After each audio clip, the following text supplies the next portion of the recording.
ಸೌಜನ್ಯ ತಾಯಿ ಕುಸುಮಾಗೌಡ ಸಲ್ಲಿಸಿದ್ದ ಅರ್ಜಿ ವಿಚಾರಣೆ ಸುಪ್ರೀಂ ಕೋರ್ಟ್ ದ್ವಿಸದಸ್ಯ ಪೀಠದಿಂದ ವಿಚಾರಣೆ ಸಲ್ಲಿಸಲಿದ್ದಾರೆ. ಇದರಿಂದಾಗಿ ನ್ಯಾಯಮೂರ್ತಿ ಸಂಜಯ್ ಕುಮಾರ್ ನೇತೃತ್ವದ ದ್ವಿಸದಸ್ಯ ಪೀಠದಿಂದ ವಿಚಾರಣೆ ವೇಳೆ ಮರು ತನಿಖೆಗೆ ಒಪ್ಪಿಕೊಂಡ ಸುಪ್ರೀಂ ಕೋರ್ಟ್ ಯಾವ ರೀತಿ ತನಿಖೆ ಎನ್ನುವ ಬಗ್ಗೆ ಆದೇಶವನ್ನ ಕಾಯ್ದಿರಿಸಿದ ಕೋರ್ಟ್ ಈಗ ಸುಪ್ರೀಂ ಕೋರ್ಟ್ನ ದ್ವಿಸದಸ್ಯ ಪೀಠದಿಂದ ವಿಚಾರಣೆಯನ್ನ ಕೈಗೊಂಡಿದ್ದಾರೆ. ನ್ಯಾಯಮೂರ್ತಿ ಸಂಜಯ್ ಕುಮಾರ್ ನೇತೃತ್ವದ ದ್ವಿಸದಸ್ಯ ಪೀಠದಿಂದ ವಿಚಾರಣೆಯನ್ನ ನಡೆಸಲಿದ್ದಾರೆ. ಹಾಗಾಗಿ ವಿಚಾರಣೆ ವೇಳೆ ಮರು ತನಿಖೆಗೆ ಒಪ್ಪಿಕೊಂಡ ಸುಪ್ರೀಂ ಕೋರ್ಟ್ ಈಗ ಅದರ ಅಡಿಯಲ್ಲಿ ಯಾವ ರೀತಿಯ ತನಿಖೆ ಎನ್ನುವ ಬಗ್ಗೆ ಆದೇಶವನ್ನ ಕಾಯ್ದಿರಿಸಿದ ಕೋರ್ಟ್.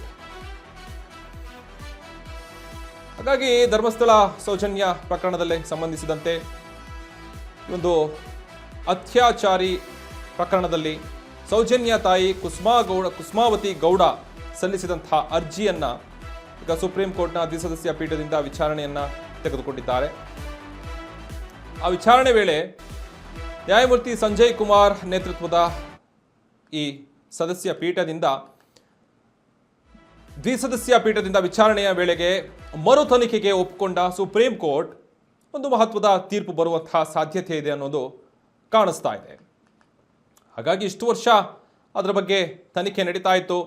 ಈಗ ಅದರ ಅಪ್ಡೇಟ್ಸ್ಗಳನ್ನು ನೀವು ನೋಡ್ತಾ ಇದ್ದೀರಾ. ಹಾಗಾಗಿ ಹೇಗೋಗುತ್ತೆ ಈ ಒಂದು ಕೇಸು, ಯಾವ ಹಂತಕ್ಕೆ ಹೋಗುತ್ತೆ, ನಿಜಕ್ಕೂ ನ್ಯಾಯ ಸಿಗುತ್ತೋ ಹೇಗೆ, ಇಲ್ಲ ಸಾಕ್ಷ್ಯಾಧಾರಗಳನ್ನು ಆಧಾರವಾಗಿಟ್ಕೊಂಡು ನಡೆಸ್ತಾ ಹೋಗ್ತಾರೋ ಅನ್ನುವಂಥದ್ದು ನೋಡಬೇಕಾಗತ್ತೆ. ಆದರೆ ಬಹಳ ಮುಖ್ಯವಾಗಿ ಕುಸುಮಾವತಿ ಗೌಡ ಅರ್ಜಿ ವಿಚಾರಣೆ ವೇಳೆ ಸಿಬಿಐಗೆ ತರಾಟೆಯನ್ನ ತೆಗೆದುಕೊಂಡಿದ್ದಾರೆ.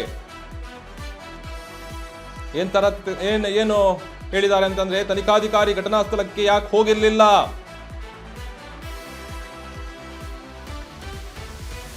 ಹದಿನಾಲ್ಕು ವರ್ಷ ಆಯಿತು ಸರಿಯಾದ ತನಿಖೆಯಾಗಿಲ್ಲ ಅನ್ನುವಂಥದ್ದು ಕೂಡ ಚರ್ಚೆಯಾಗಿದೆ.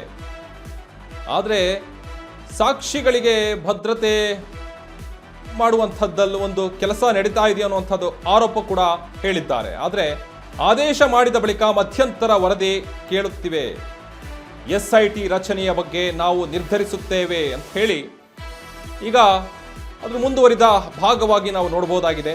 ಸುಪ್ರೀಂ ಕೋರ್ಟ್ ಆದೇಶ ಮಾಡಿದ ಬಳಿಕ ಮಧ್ಯಂತರ ವರದಿಯನ್ನ ಕೇಳುತ್ತೇವೆ, SIT ರಚನೆಯ ಬಗ್ಗೆ ನಾವು ನಿರ್ಧರಿಸುತ್ತೇವೆ, CID ವರದಿಯನ್ನ ಭಾಷಾಂತರಗೊಳಿಸಲಾಗಿದೆ.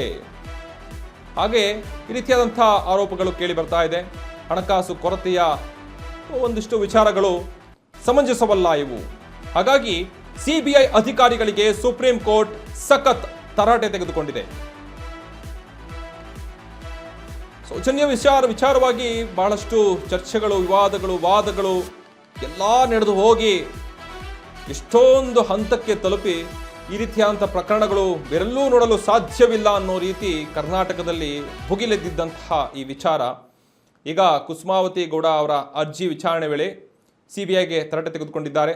CBIಗೆ ತರಾಟೆ ತೆಗೆದುಕೊಂಡ ನಂತರ ಸುಪ್ರೀಂ ಕೋರ್ಟ್ ತನಿಖಾಧಿಕಾರಿ ಘಟನಾ ಸ್ಥಳಕ್ಕೆ ಯಾಕೆ ಹೋಗಿರಲಿಲ್ಲ, 14 ವರ್ಷ ಆಯಿತು ಸರಿಯಾದ ತನಿಖೆಯಾಗಿಲ್ಲ, ಸಾಕ್ಷ್ಯಗಳಿಗೆ ಭದ್ರತೆಯನ್ನು ಒದಗಿಸುವಂತಹ ಎಂದು ಸುಪ್ರೀಂ ಕೋರ್ಟ್ ಕೂಡ ಹೇಳಿದ್ದಾರೆ. ಆದರೆ ಆದೇಶ ಮಾಡಿದ ಬಳಿಕ ಮಧ್ಯಂತರ ವರದಿ ಕೇಳುತ್ತೇವೆ, SIT ರಚನೆಯ ಬಗ್ಗೆ ನಾವು ನಿರ್ಧರಿಸ್ತೇವೆ, CID ವರದಿಯನ್ನು ಭಾಷಾಂತರಗೊಳಿಸಲಾಗಿದೆ ಸಿಬ್ಬಂದಿ ಅಂತ ಹೇಳಿ ಈಗ ಅದ್ರ ಜೊತೆಗೆ ಹಣಕಾಸು ಕೊರತೆಯ ನೆಪಗಳನ್ನು ಕೊಡೋದು ಸಮಂಜಸವಲ್ಲ ಅಂತ ಹೇಳಿ CBI ಅಧಿಕಾರಿಗಳಿಗೆ ಸುಪ್ರೀಂ ಕೋರ್ಟ್ ಸಖತ್ತಾಗಿ ತರಾಟೆ ತೆಗೆದುಕೊಂಡಿದ್ದಾರೆ.